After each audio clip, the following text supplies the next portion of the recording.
Today is Saturday, the 26th of August 2023, and we are gathered here for the 96th session on mindfulness for beginners in the English medium.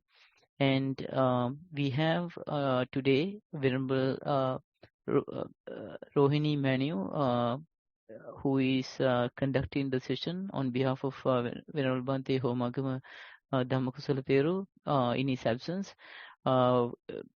In our program, in our session today.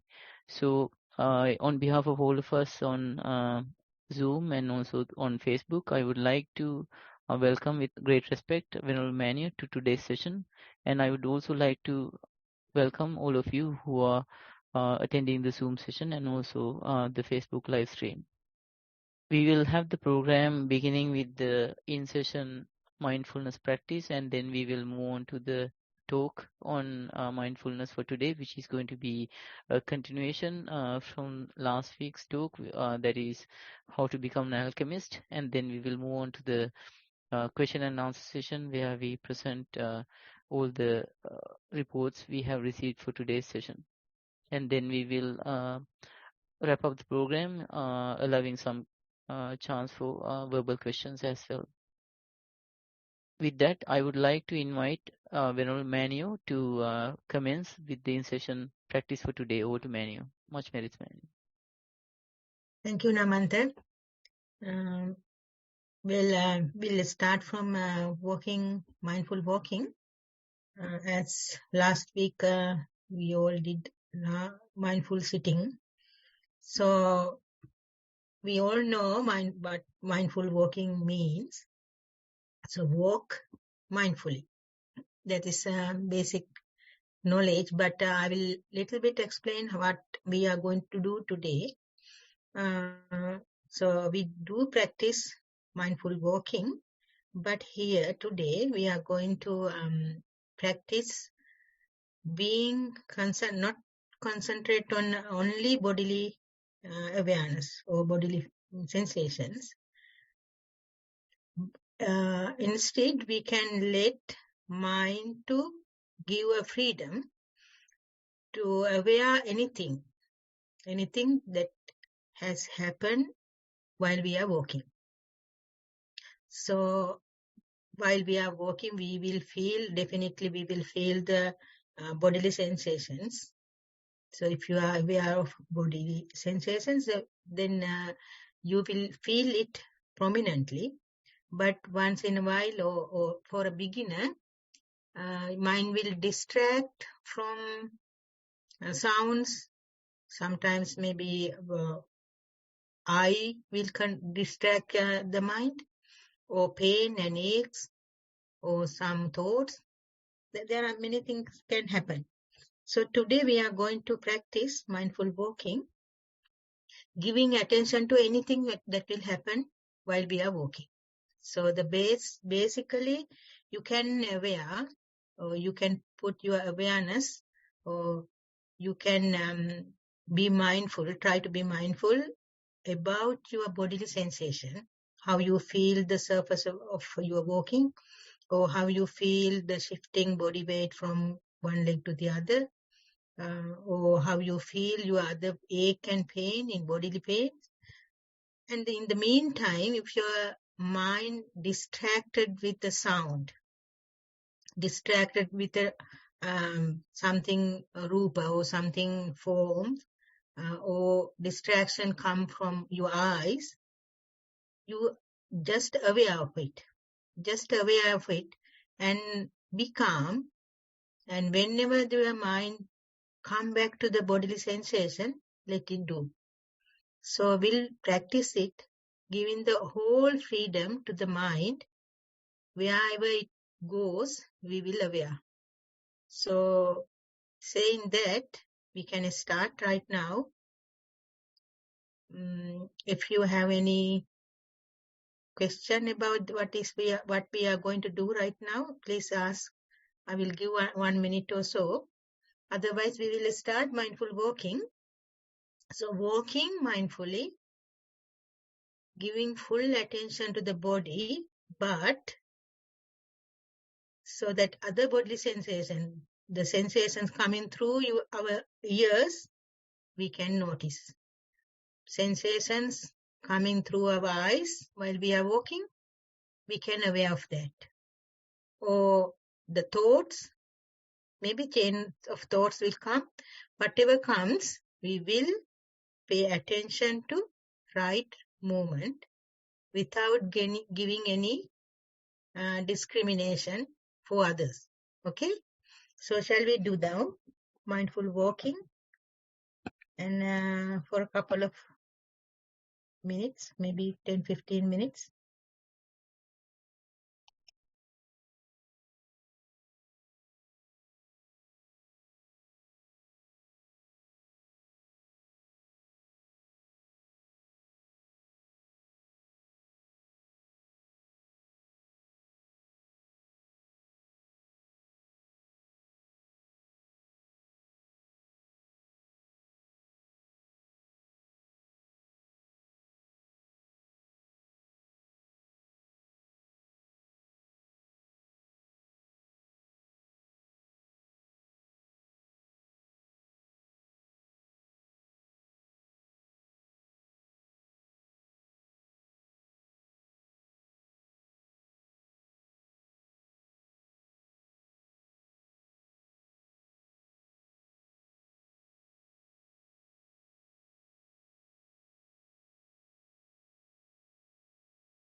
Okay.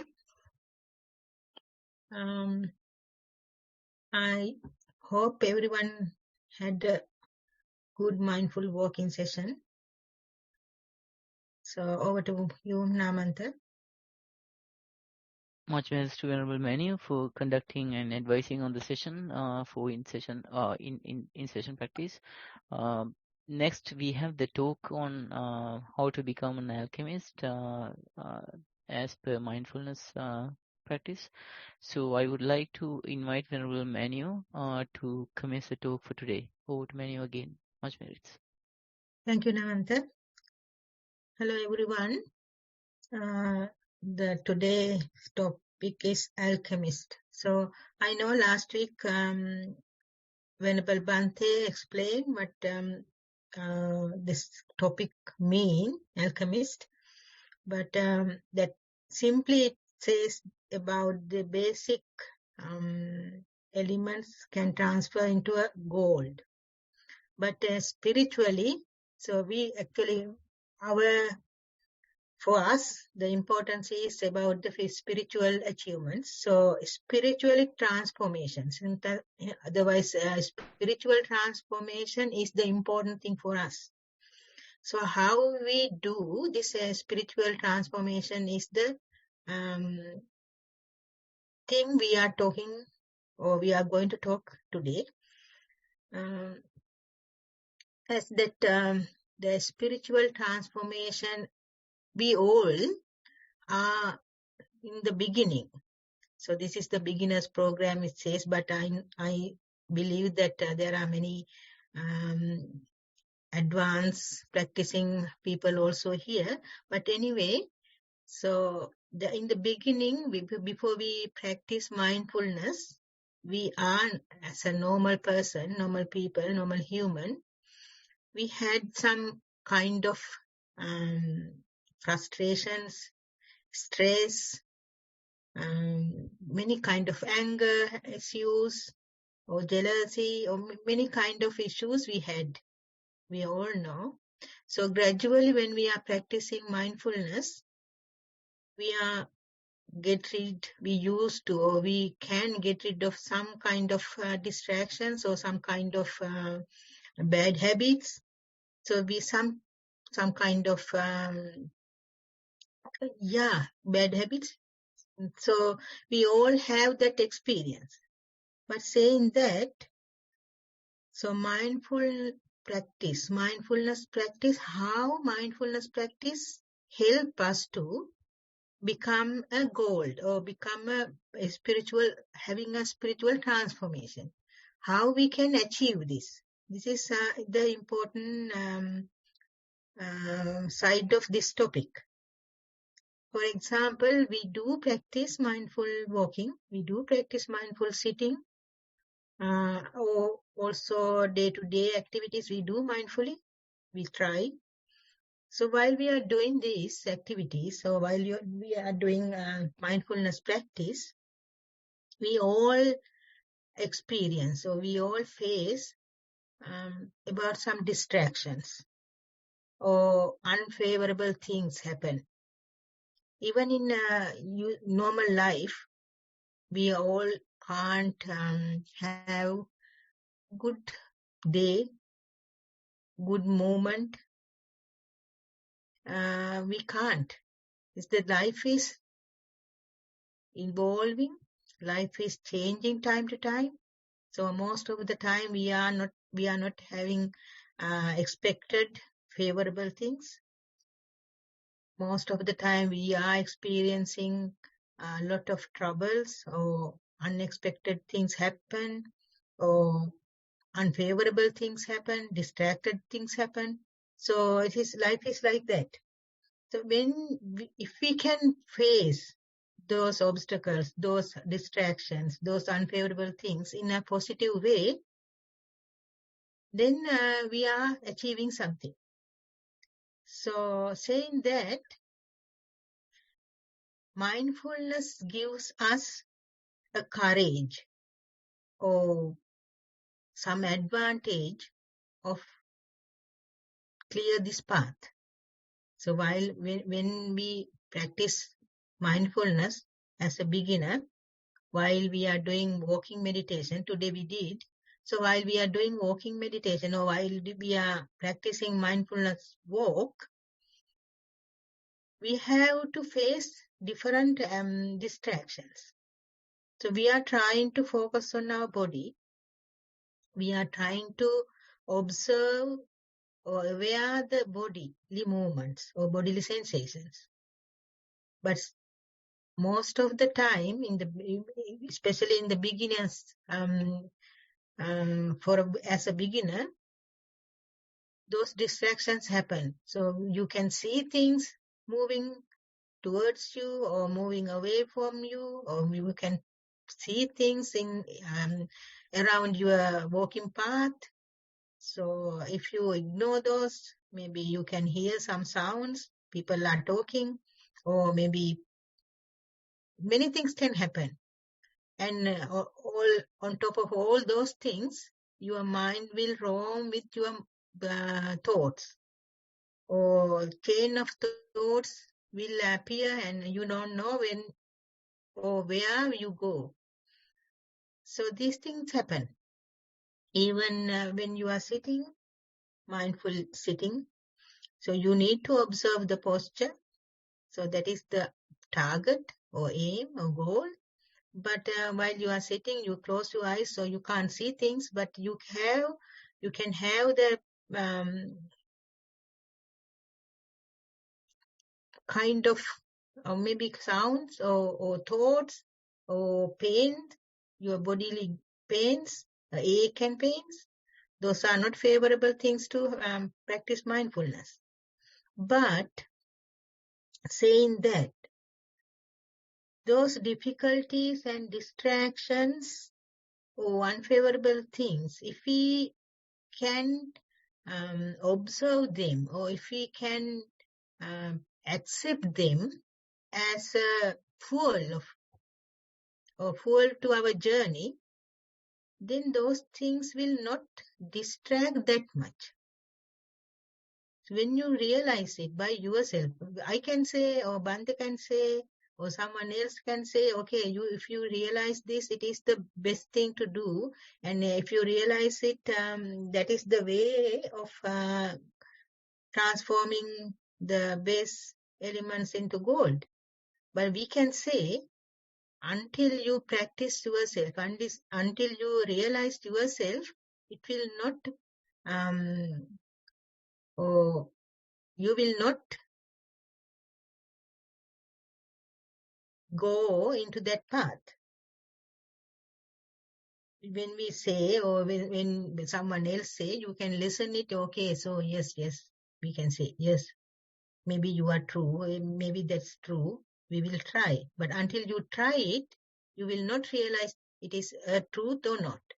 So today when we are walking, so that 15 minutes walk, maybe you realize that that's or not only the bodily awareness is there, also some kind of distractions are there. But if you not giving that label, saying these are distractions, or saying that this is my focal point, or this is my main object to observe, like that, if you are not giving such a object, if you are not asking mind to only watch, only observe, only aware of my bodily movements, then mind has a freedom to go anywhere. And if you are mindful, wherever mind go, then there's no distractions. Then your mind is free and you feel no, how do you call it, stressed. You are happy about whatever happened, because you are not giving such a task to mind. You are not giving a task, okay, this is the only thing you need to observe. If you give that kind of task, then your mind is not in a free movement, or it is not in a happy state. So whenever that happens, whenever that mind goes around from your main object, you have the frustration. When you have that frustration, So every time you have that frustration, the mindfulness is having a backward walk, like backward, going backward. Because of that bad or negative mindset, you feel like, okay, I supposed to do mindful walking for 15 minutes, only 1 minute or 2 minutes, only I could do that. Rest of the time, I was wandering with the thoughts or wandering with the sounds and wandering with other stuff. So only I could effectively use 2-3 minutes. So that is the frustration that started from. So today we did not do that. So but we are just aware what is happening while you are walking. It can be a bodily feeling, or can be a sound, or can be a thoughts, whatever it is. So that when that mindfulness, or when that freedom has, the mind has that freedom, then there's no frustration. So then you can, or anybody can compare, while you are having that frustration, how is your mind? When you don't have frustration, how is your mind? So when you compare these two, you can understand, when you have that frustration, there is something, there is a fuel for your achievement or for your path.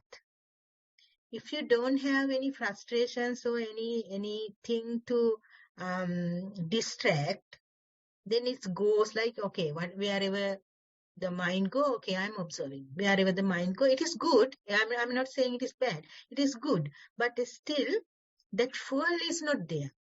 When you have that freedom, when you have that kind of undistracted, or just a freed mind going from here to there while you are walking or while you are sitting, so there's no distraction, means there's no fuel. So the mind is like sleeping mode. I'm not saying sleeping, but it's still like, the calm and quiet mood. The people who are like that concentrated mind is good. But having that distractions, or having that kind of frustrations, you have that kind of fuel to understand your mind. Understand the right now how I feel. Understand the thoughts, the chain of thoughts when that appear while the situation is different, or while the situation is changing. So this kind of thing. So usually we think that is distraction is not good for the meditation. Distraction is not good for the life changing or day-to-day life. But the alchemist, being an alchemist, or try to be an alchemist, means that anything happen within our lifestyle, anything happen day-to-day activities during that day-to-day things happen, whatever happen, we are not taking them as a distraction, but it is a distraction. We accept it. How we accept? Giving that, not giving the how do you call it? Gravity, not giving the bad mood to that, but observe the reality. How you observe the reality, it will let it happen. So, for example, while we are doing walking, if you concentrate on walking only, then the other everything happen in between. Like you are concentrate on walking, you need to watch your aware of your bodily movements, aware of the sensations. But the distraction happen. When distraction happen, you can feel that the mind, the thoughts are coming one after another about with the frustration. The thoughts are having, the frustration thoughts are coming. So when that happens, you have that ability to watch your mind, how it works. So if you're not giving that opportunity to your mind, you will not see your mind in natural state. If you let go your mind wherever it go, then there is no stress, there is no frustration, then you don't know how your mind behave when some kind of frustration happen. So that's why there's this any kind of experience while you are doing mindfulness practice, any kind of experience is experience, and it is a fuel to our path. So the other thing is, if you are doing mindfulness practice, for example, mindful walking or mindful sitting, when something happens, when your mind is distracted from sound or something else, whenever it come back to your body, if you wait, if you're patient enough to wait and see, you will find your mind will come back to your body naturally. You don't need to be frustrated about it. You don't need to be sad about it. So when you realize it, when you have that patience there, if you can wait until mind come naturally into the given object, then there is no frustration and there is no bad feeling. If that happen, for a beginner, it can happen. The frustration will be there. Only 1 minute I could be with my walking sensations or bodily sensations. Then I don't know where it went, and it was roaming around and then come back. And if you are complaining like that, then you don't have the loving kindness towards you. That loving kindness, we need to have that loving kindness. Not for other people, but for myself. That should be, first of all, that should be there. So when you are practicing, if you don't have that kind of mindfulness or that kind of loving kindness towards yourself, then there is something, how do I call,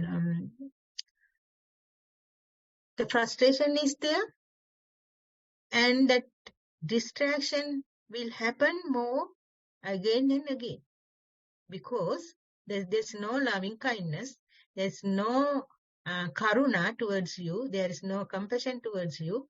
So your mindset or your thought, the chain of thoughts are coming, blaming you, or not appreciating your work, not appreciating your time, your effort.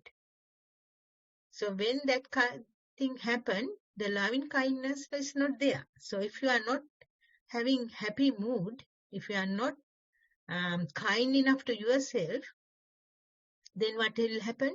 Then you will see that the negative thoughts are coming again and again and distracting you again and again. The next moment, next session will be the same. So next session will be the same. So when you need to understand this after experiencing it by yourself, you need to experience it. You need to first, maybe one time you observe your bodily feelings. So I am talking about while you are sitting or while you are walking. So you observe bodily feeling, only observe bodily feeling. Or you focus only your attention put into your bodily feelings or sensations. So practice like that for one session. And next session, just leave your mind to freely move around. Whatever happened, just aware of whatever happened. So that can be a sound, that can be some kind of eye contact, or can be a bodily pain or ache or thoughts. Whatever happened, whenever happened, just be aware of it. So you can compare these two and you can realize which one is the best for my path, or which one is the best thing for myself, having for myself to be a gold or to be an alchemist. So this, we can talk, but the thing is you need to experience it by yourself. If you experience it, you will realize by yourself what is the path to be an alchemist. So that every and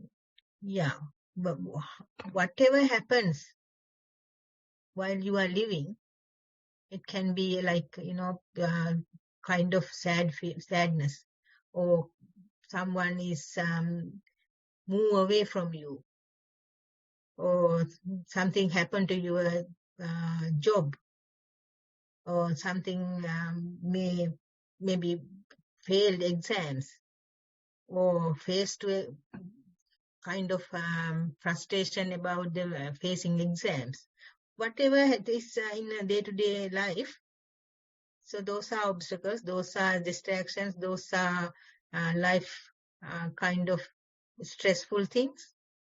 But when you realize in your practice, by doing mindfulness practice, mindful walking or mindful sitting or doing mindful day-to-day activities, when you realize how your mind is working, when you understand your mind, then it is very easy to face to normal life.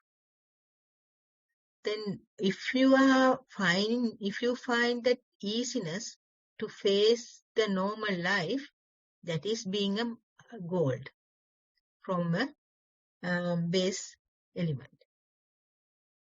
Because before we all are like that. We all are frustrated about the situations we face in day-to-day life, at home, maybe at workplace, maybe in the social life, wherever we are, we have to face those things. So if while we are practicing mindfulness, if we can overcome, or if we can see these differences, if we can accept those distractions without having any blames towards you, having the compassion or having that loving kindness towards you, when you practice more and more, when you realize this with your experience, whatever happened in the day-to-day life, whatever happened at home, or whatever happened in the office, or whatever happened in the social life, but whenever happen, you can adapt. You can take that experience while you are having that mindful experience into your normal life. When you get that experience into your normal life, you have some kind of freedom, or you have some kind of happiness there. Because every time you have that kind of distractions, every time that you have that kind of unfavorable situations will happen anytime. So every time when that happen, that practice you had before can take into the real situation. So that is the kind of having base metal or base elements into gold. If we can't, it doesn't matter how much we practice in mindfulness, mindful walk or mindful sitting or mindful day-to-day activities, how much doesn't matter if we can't adapt, or if we can't take that experience into day-to-day life. Then we are not making that gold shape, or we are not alchemists. So if we are going to be, or if we are want to be alchemist, that means we need to bring that experience, bring that mindfulness experience into our normal life. Then only we can be an alchemist. So that is what I wanted to tell. So we need to, again I am saying, we need to practice mindful walking, mindful sitting, and mindful day-to-day activities. We need to observe our mind. We need to observe the bodily feeling. We need to shift whenever able, whenever something happen, we need to have that kind of ability, or that is, we can say, it is ability or opportunity to bring that concentration or bring that mindset into alchemist mind. So if we are practicing more and more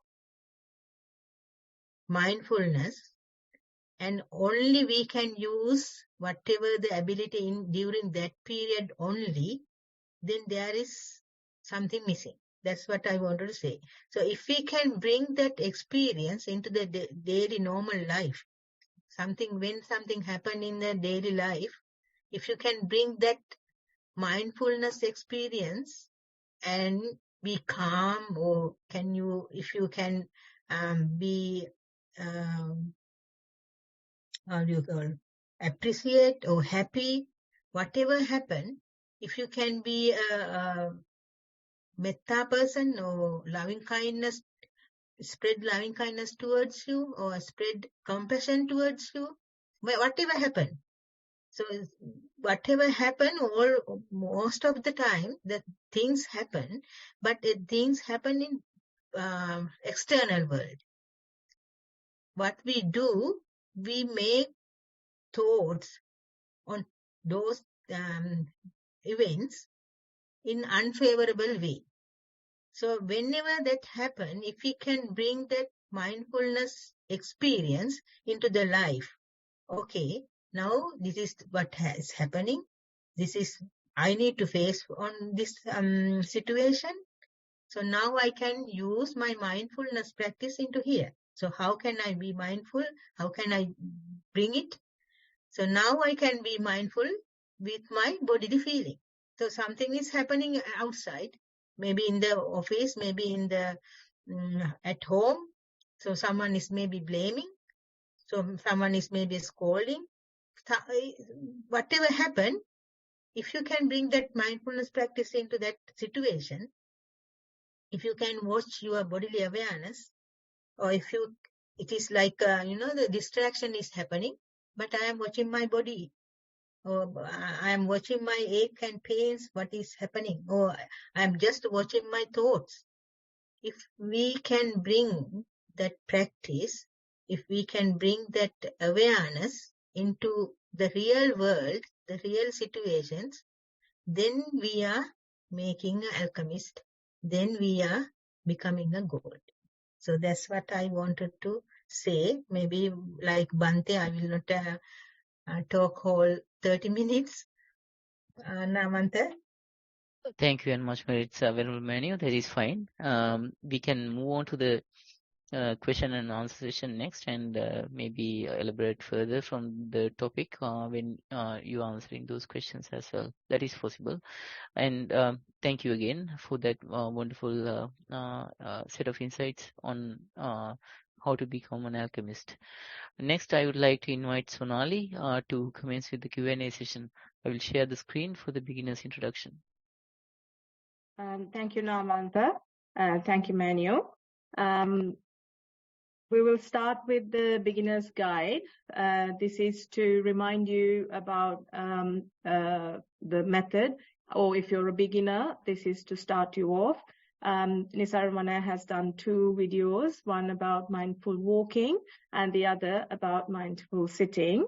Once you watch this will give you an idea of how to start meditation if you're a beginner. If not, if you need a refresher, that's for you. And then you can sit down to start your meditation with any amount of time, work your way up to about an hour of each of them. And once you have some experience that you can write about, send your experience to us in a reflection report.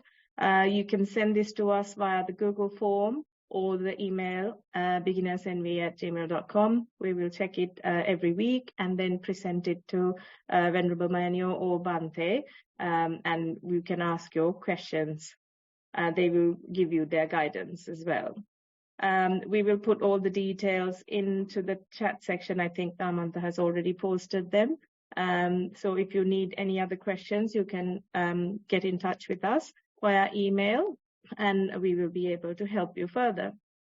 I will now move on to the reports, which you can get an idea of what the reports format is going to look like as well from this.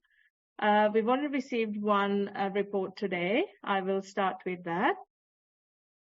Mindful sitting. Sat on the cushion in a comfortable position. After a swift body scan, the posture adjusted slightly. When the breath appeared, it was prominent and felt the sensation of airflow near the nostrils.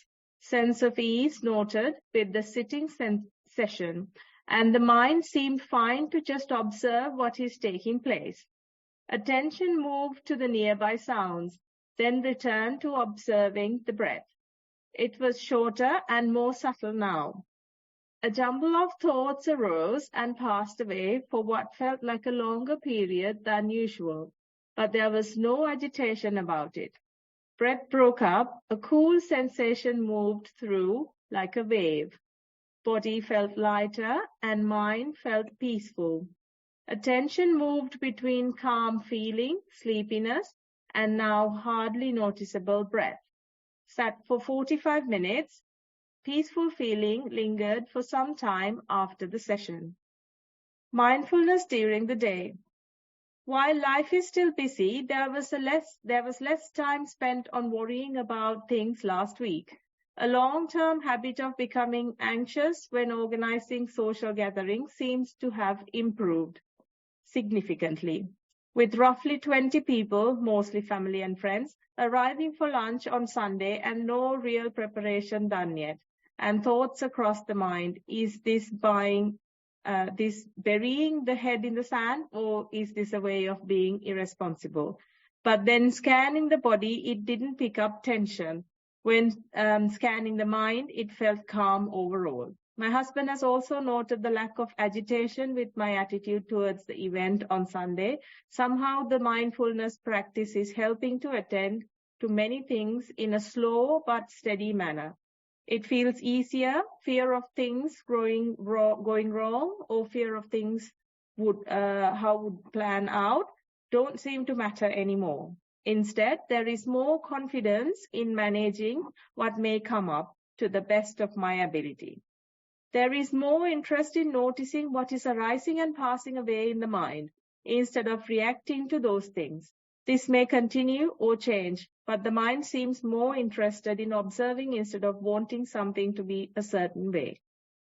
Dear Bhante, look forward to your valuable feedback. Much merit to you and the organizers. Vanaya, that's the end of the report. What a report, Neil. So there's a good example of the topic. Actually, so when I was listening to this sermon, I thought that the person, whoever she or he, is on the path to the gold, becoming a gold. So the attention is there, and sound distraction has happened, and no worries about it, and the calm and the collectiveness after the 45 minutes session. And as I remember, less worrying about the other social activities, and no tension at all, and lack of attitudes, and all those things are typically match with the topic. So when that is what we expect while we are practicing mindfulness. If you can tolerate, or if you can face whatever happens without any tension, that is what we want. That is how we are transferring our spirituality from base element to gold. So if you are like while you are doing mindful walking and sitting only, and sitting that time only you can tolerate things, so you can do that successful. It is not being a gold or being an alchemist. So in this report clearly says that is no distractions about the other social activities and no stress, no tension and no fear, and very easy to observe the bodily feelings, and it is very calm mind, and everything is explaining in this report is a very good example actually. I think we all need to thank Bhante guiding so far, I think. Yeah. So it's a good example, and I'm not going to tell anything else. And it's a good report. Thank you, Venerable Manuel. So that is the only report we have received today, but since we have a lot of time, it's a perfect day for all the questions, especially about the topic. Or if anyone has a question, please raise your Zoom hand and we will let you unmute yourself and ask your questions. Samantha, please unmute and ask your question. Thank you, Venerable Rohini. That was a wonderful advice and really helpful. But I was just wondering now, so in this practice, if you if you're mindful on something, and let's say on the walking sensations, and then now if you're like awareness of your whatever happens outside, like your hearing, and especially like say thoughts, and just by merely being aware of it, are we not proliferating it? Because sometimes like so you're focusing on one object, so the primary object on the walking, and then obviously the thought will come up. Sometimes if you get carried away, dragged to that thought will propunture, like, go proliferating, and then you get caught up in that world. So then at that point, the mindfulness, the power of the mindfulness would be to acknowledge that, hopefully, that you're thinking, you're not focusing on your feet, the whatever object, the primary object, and then you sort of like have metta to yourself and say, well, this is the nature of the mind, to wander, and then you acknowledge it, and then you bring him back. And are we saying that the mere fact of acknowledging the mindfulness will stop the proliferating with metta? That's one thing I was thinking about. And secondly, by doing this practice, are we sort of trying to develop a sort of like equanimous mind, so that having metta to the mind, knowing that that's the nature of the mind, so it doesn't matter if it wanders, but we can just gently focus back into the main object and then help develop the concentration, further, without proliferating, because the danger will be, say, if you have an unhappy situation, intense situation, say an argument or something, then you don't want to, if you just dismiss it, you are not, by just accepting it and dismissing it, you're not truly letting it go. It'll just come up, resurfacing all the time. Does that make sense, Venerable? Yeah, That was as my question. Yeah. if I understood correctly, what your question is that bringing back to the object again and paying like metta towards you, the two things are you understand differently, I think. So that's what your question is. Yeah. So yeah. This is what I wanted to say about as a beginner, when you are a beginner. I'm not thinking that the talking person Samantha is a beginner, but for a beginner, No, that's okay. Yeah. Yeah, for a beginner, I'm saying that if you are distracted with something and bringing it back to the object, the main object, is frustrating. For a beginner, it always, whatever you say, it doesn't matter. When you are going to practice, your mind is always making the frustrated thoughts.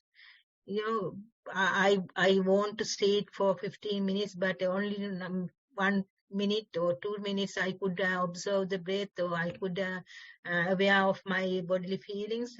The rest of the time I was wasting, and the frustration feelings are there. So that's what I said. Without that frustrated feelings or without that frustrated thoughts, just be spread my metta towards you. Because whenever you frustrate about that lost period, that means you are losing this moment. So when you are losing this moment, that means you are again making another frustrated object or frustrations again and again. But if you can forget whatever happened in the past, maybe your mind was dealing with something about the bad situation in the office or at home or whatever it is. Maybe the past thoughts are coming again and again, making that distraction, whatever happened. But if you can, when it is come back to the main object, if you can give some kind of forgiveness to yourself, thinking, this is what I wanted. The mind came back to the main object. So that kind of loving kindness I was talking about. If you can't forgive or if you can't accept that, that means you are not spreading loving kindness towards you. That's what I said. So if you can, at that moment, when your mind is distracted from sound or thought or whatever happened, you are not mindful at that time. You are frustrated. Frustration is coming up. At that time, if you can think or if you can forgive yourself, whatever happened past, right now, I am going to be mindful, whatever the object. So if you can do like that, then you are spreading loving kindness towards you. That's what I said. Is that understand, Samantha? Yes, thank Yeah. you. I really like that's very valuable, Venerable, to actually have metta to oneself. Yeah. I find that very helpful because sometimes then you can look at the intention behind you and not blame yourself for whatever it Yeah. is, and Yeah. that's very helpful. Yeah. Yeah. The other thing is, when you are advanced practitioner, then if you can focus on one thing, that is concentration. Oh, But yes. when something distracted happens, so there's any distractions is happening, then if you can be mindful, but whatever the distraction is, maybe it's a sound, maybe it's thought, maybe it's a ache or pain or whatever it is, if you can be mindful with that also, and when you can see or when you can observe the mind going to that distraction and coming back to the main object, if you can be mindful throughout that period, then there is sampajanna, there is wisdom. So that wisdom make you gold. That wisdom make you to happening that alchemist mind. Yeah, thank you very much, Rohini. Because I did notice sometimes, like maybe with this practice, if there's an external, something, the mind goes from the primary object, and then when you acknowledge it and give it value, and then come back to it, the intensity of that external object goes down, and then you don't, in the end, whatever it was like, whether it was very high, it reduces its value, and then eventually you can just let go, maybe, because it's not that, you're not disturbed by that problem again much. Is that the training would end up doing that eventually? Yeah, so these are two things, Samantha. One is when you are having this distraction and you come back to the main object and you are doing that main object thing again. That is something totally different from when you are having that distraction and you are mindful about that, and when you are mindful about the coming back process also. This is two kind of mindfulness. First one is towards more concentration, and the second one is towards more insight. Right. Okay. Thank you, Venerable. That's really helpful. I'll keep practicing and then see. Good. Thank you. Sadhu. Is that your report we were talking just before? No, unfortunately not, Venerable. I've still got a way to go. Thank you, You should be Venerable. fortunate about if your report is that, you should be fortunate. I'll keep practicing. Thank you, Venerable. Thank you. Yeah. Thank you, Samantha. Thank you, Venerable Rohini. Anyone else with questions? Please raise your hand.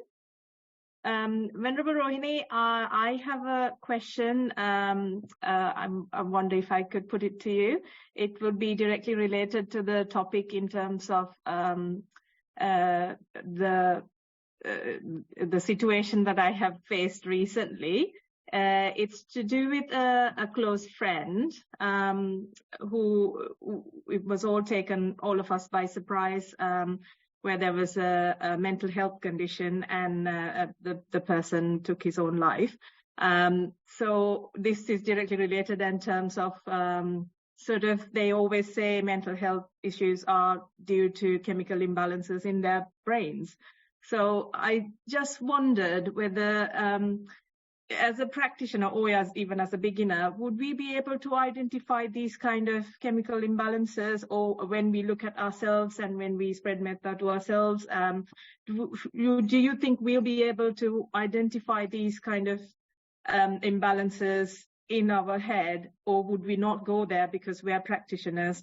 Naturally, there's a lot of questions among friends and families as to, could we have avoided this? We did not see this coming, and things like that. So as they're coming to terms with it, I'm just wondering about something like this, because they usually say that this is directly related to a chemical imbalance, and I'm thinking this is the topic that we're talking about. How do we balance ourselves? Just wondering your thoughts on that, Venerable Rohini. I see two sides of that question, Sonali. One is can be mindful about my imbalancing. And the second thing is others. So first one is, can we realize or can we recognize imbalancing in myself? Yes, of course, if we are mindful, we can. But there are some, the born imbalances is there sometimes. Those people can't understand it because they can't develop mindfulness most of the time. So even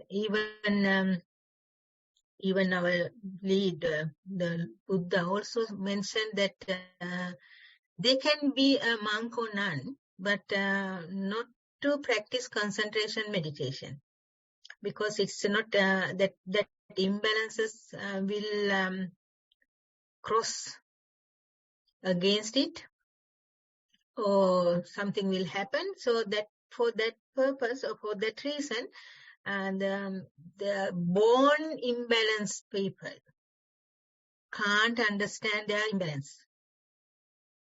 And Venerable Rohini, is it due to the karma, past karmas that they can be, yeah. Probably. I remember, Namant, I don't know whether we can talk about some religious things, but Venerable Soma, Thero, but long ago, described those things about the karma and karmapala. So those are part of karmapala, yes. Because it's born like that. That lack of imbalances or balance is not there. So it is a born thing. So some people get imbalances because of the stress, or like, that sometimes if someone is left that person. So those things will happen for the temporary imbalances. So that we can understand. That person also can understand. Also, the others also can. I mean, guess. We can guess something is going. Because that person is normal usually, and that medical or brain imbalances or chemical imbalances happen. The other people can see it because their behavior is different from the normal behavior. So then we can see. And that person also, if that person is practiced before mindfulness, not after, I mean before, if he is a practitioner, then he or she can understand something is going in me, within me. Most of the time, the practitioners will not affect this kind of things. Because if they are practitioner, I mean a regular practitioner. If they are regular practitioner, he or she will not face to that kind of things. I mean the temporary stressful situations. Because they are mindful means they are, like I said, not only sitting or walking, they are incorporated that mindfulness into their normal life. That means they can understand, okay, that now my thoughts are going towards the stressful thoughts. It's coming again and again, stressful. Then you are looking at that. So when you aware of that, my thoughts are now negative and negative and negative. Either you are forcefully going to talk with someone, maybe your teacher, or otherwise you can cure yourself. You can have, how do I say, hedakama. The prevention is there. So you need to practice mindfulness, but daily, and it should be there with your life pattern. Then you can understand, and then you can understand others also. When someone's chemical imbalance is there, you can understand that also. If you are a mindfulness practitioner. Yes, thank you, Venerable Rohini. That does help. It's a lot of questions these days with the family and friends as to how, why, and all of this. So it's good to understand that we have some sort of control over this, and some we can't help it. So we just have to move on. Right. Thank you, Venerable. There are a couple more hands raised, more questions. The person under the name Sati123, would you like to unmute and ask your question? Hello, Venerable Rohini. Can you hear me? Yes, we can.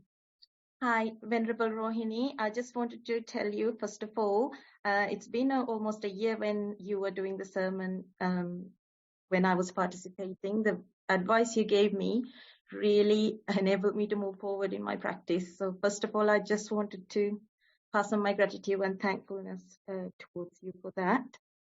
Secondly, I wanted to mention, I've been practicing for some time with Bante's help now, and I have got into a habit of every time when I get a hurtful feeling or frustration or anger rising in me, to go inwards, look at my bodily sensations, and I really got into a habit of doing it all the time.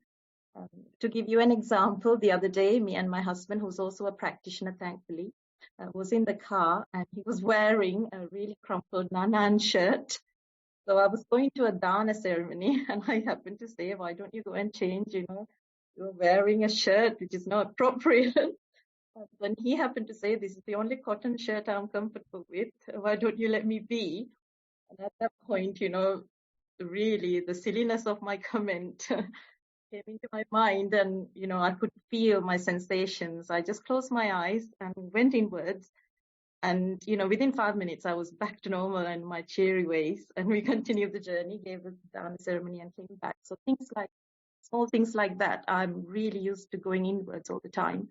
But that's because he's a practitioner and he allows me, gives me that space to actually go inwards at those moments.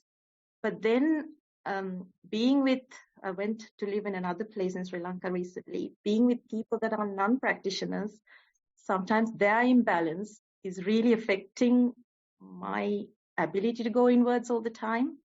And I've really noticed that contrast being with people that are practitioners and non-practitioners. So although I am able to go inwards, sometimes it's difficult. Their vibrations do affect me. So I wondered whether you have any comments about that, so that I can progress further. Yes, of course. Everybody is not practitioners, and their vibrations are different. Really, yes, it is. But that understanding, the other people are not same like me, and they are different, and it is difficult for me to be calm or be back to the bodily feelings or whatever. It's the difficulty. You can understand that. So that means you are on the path. You are becoming an alchemist. Don't you think so? Because before you don't understand other people. Now you can understand. So they are different. They are having another vibrations, and they are having negative maybe. So whatever it is, you can understand that. Before you can't understand that, and maybe your aggressive thoughts will arise. Or anger thoughts will arise. Now you are observing it, not taking. There are some difficulties to get back to the home or get back to the bodily sensation, but still you are observing others and you are observing your thoughts also. So don't you think it is a progress? Definitely a progress from where I was 4 years ago. Definitely a massive progress, but there are still times that I get caught in Just observe them. That is also mindfulness.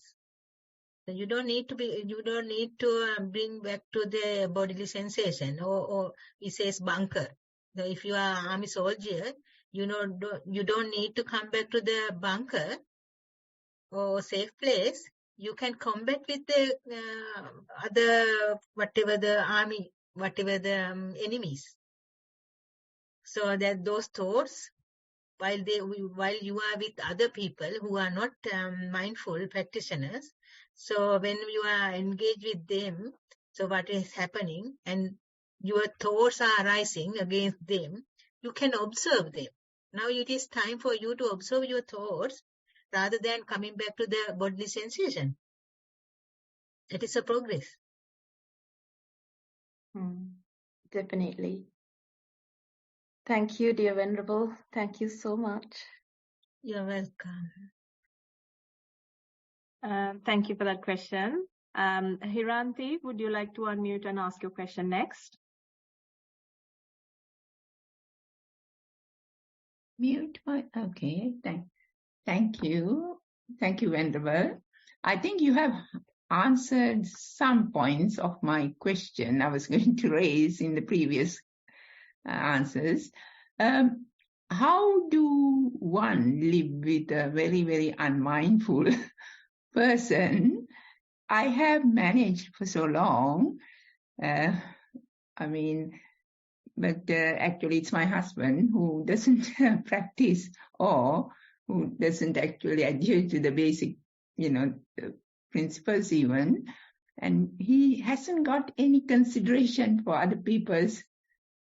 The problem now is because my daughter has come with the family to see us with the children. So it's a bit difficult with the children because obviously one child is small and she's very peaceful and she's very good. And I tell her I pray in the morning and she comes and prays with, even though she can't understand, she listens and I tell her, I explain to her what I'm doing and she's good as gold. She is there even this morning, but because of his behavior, I just want some points. Ideal advice today was very appropriate because while you were explaining the alchemist principle, there it was. I had to go inside and calm because of his behavior. So I just wonder, is that the only way so to be? I do loving kindness to myself as well as, and it's frustrating really to be, sometimes I also lose myself, even though I have been a practitioner for so long. Mindfulness has helped me. I just wonder whether you have any other thoughts, please, especially when there is a crowd at home. It's easy when there is only one, two people in the house, but not. Yes, I agree with you.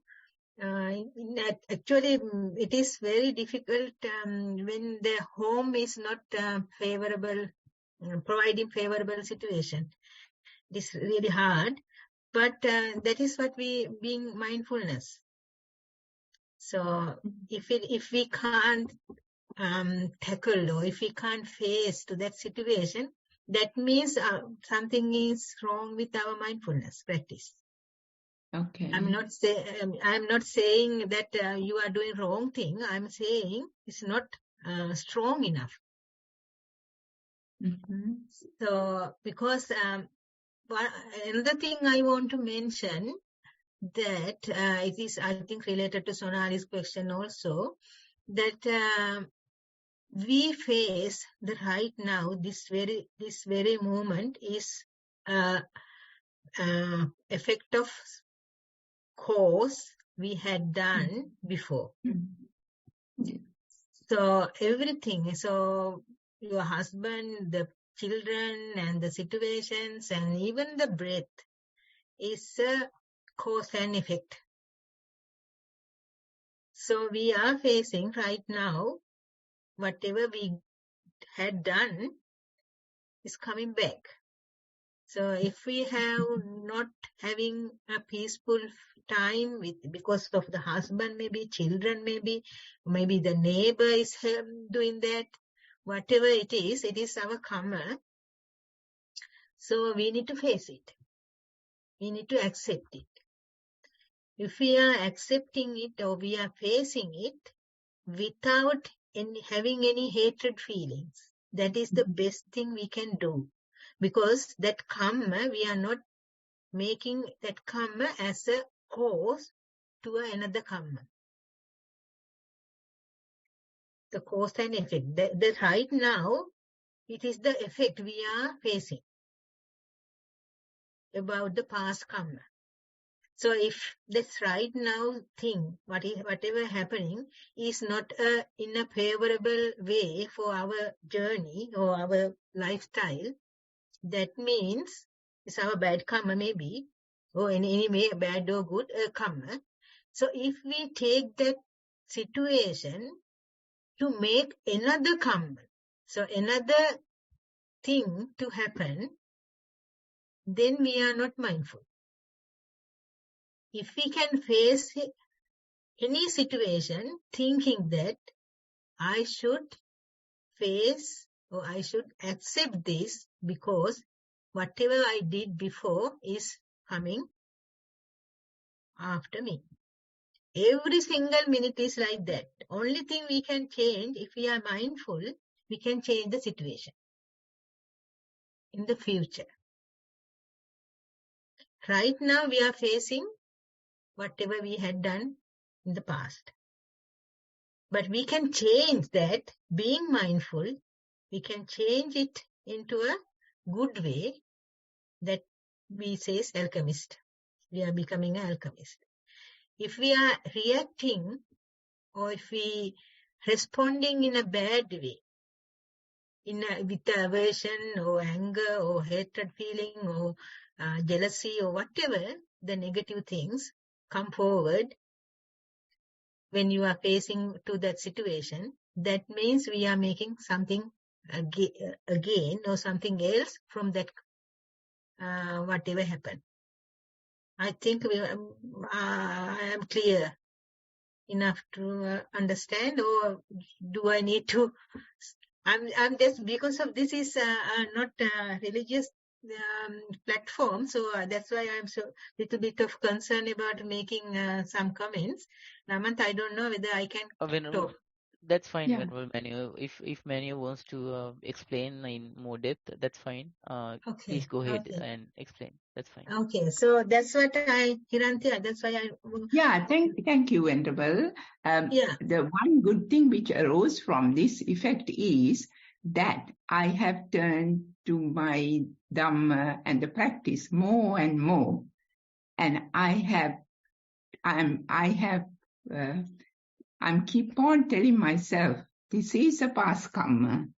Okay, so therefore, please, Buddha Dhamma Sangha, please give me strength to go through this path and, achieve what I want to. I keep on telling myself inside and say, please put me in the right way. And now I don't get agitated. I don't get unmindful. I try and observe all the things as much as possible in order to make us very calm, peaceful life.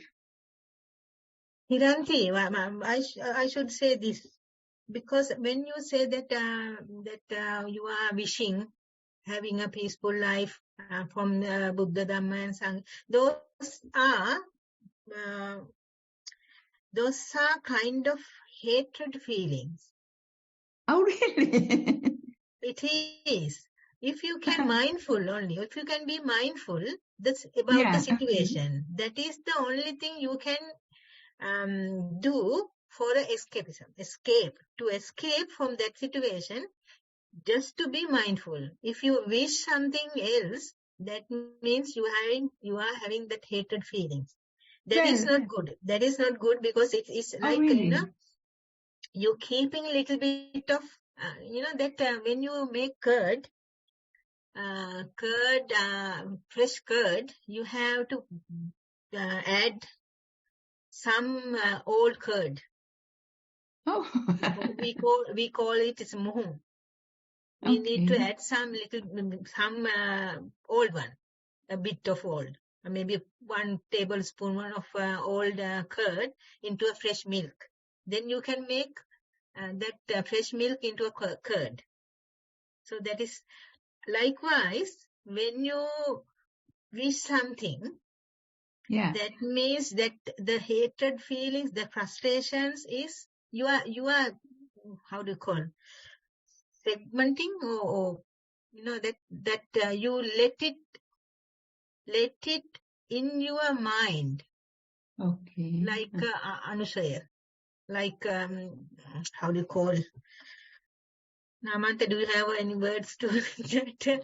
Like a deposit to Like some. deposit, yeah. You depositing some little bit of more, little bit of Okay. the bad thoughts. That is not good. When you let go, that means you just be mindful and let go. Okay. So if you Yeah. wishing something else, that means it is you can do. If you can't Yeah. be mindful and fully mindful and observe it and let it go, if you can't do that, that's okay. But doing that means that you are depositing, as Ramanta said, some kind of hatred feelings toward inside you. Yeah, I don't know whether I made it clear to you. When I have done my prayers and in the morning I do Buddhaguna Bhavana and I say, can I wish for today that I will have a peaceful, mindful and practice time without any difficulties. That's what I wish actually, not for anything else. So, Yeah, I will suggest you, after not to you do that even. pray for that, just Yeah. wish for whole day, shall I be or can I be mindful. Okay. Yeah. All right. Yeah. I got your point. Well, thank you. Yeah. Yeah. If we wish things, but Uh-huh. I don't know whether those are happening. Okay. Yeah. But if you're mindful, you can change the world even. Okay, You can okay. be an alchemist. You can be a gold if you are mindful.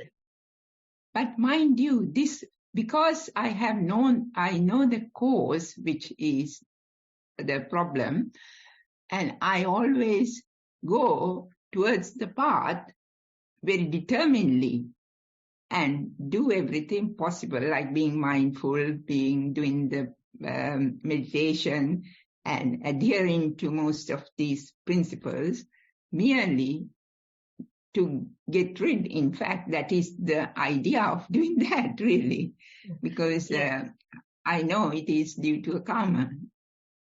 Yeah, Hiranti, if you read newspaper, I am not reading newspapers, but I have a lot of inquiries when the Dana people come to visit me, and there are a lot of questions and inquiries. So when I hear those people,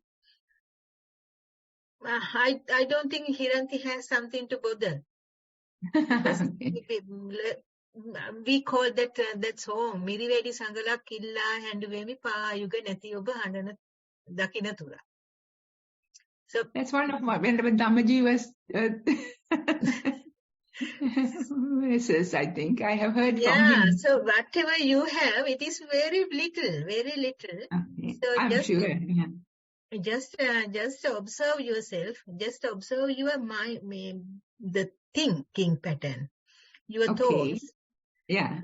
That is the thing. Then you will realize those thoughts are coming without your permission. You don't give permission to those thoughts, but you take them as yours.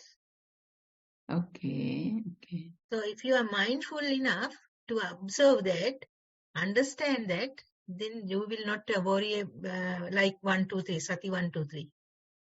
Okay. Even Thank you. something happen to worry, then you will realize it within 5 minutes.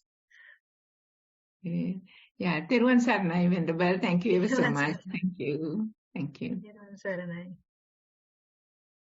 Thank you. Namanta, you have a question, and maybe you could take over after that as well, because we've run out of time now. Okay, thank you, Sonali. So I just wanted to share one thing. Even I have come across this situation where I feel uncomfortable in the presence of sometimes strangers or some people, let's say early, like past office environments or work environments where there were people who were kind of not very happy with me for some strange reason on their own. So when that happens, the only thing I do was make sure that I'm not judgmental about myself, and I just keep observing what's happening with me like a mirror. Like looking into a mirror, I just keep observing. Sometimes I get angry, get frustrated, get feel demotivated or sad even. But I just keep that observation mirror, visualize it like I'm seeing myself, and then after a while, some sort of resistance builds up on its own. So I don't say I'm doing this with Buddha, Dhamma, and Sangha or any other power or my past good karma or any mindfulness practice I'm doing. I don't rely on any of those. I just neutrally observe what's happening, and then I develop some. I know that I develop some knowledge about what will happen next each and every time that this thing happens when I feel some strangeness.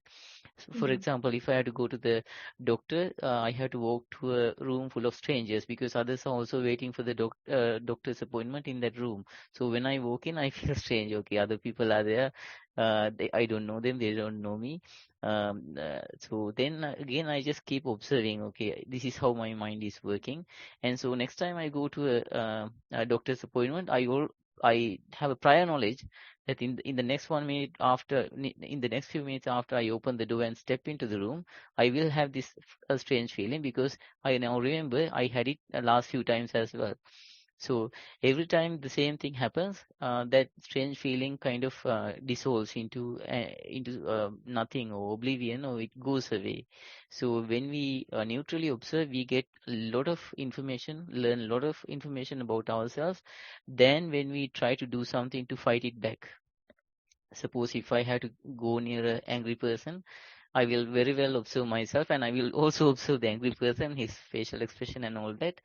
But then because of the observation is neutral, you don't put too much effort, but you observe a large number of parameters or variables, facial expressions, voice patterns, behavioral gestures, everything.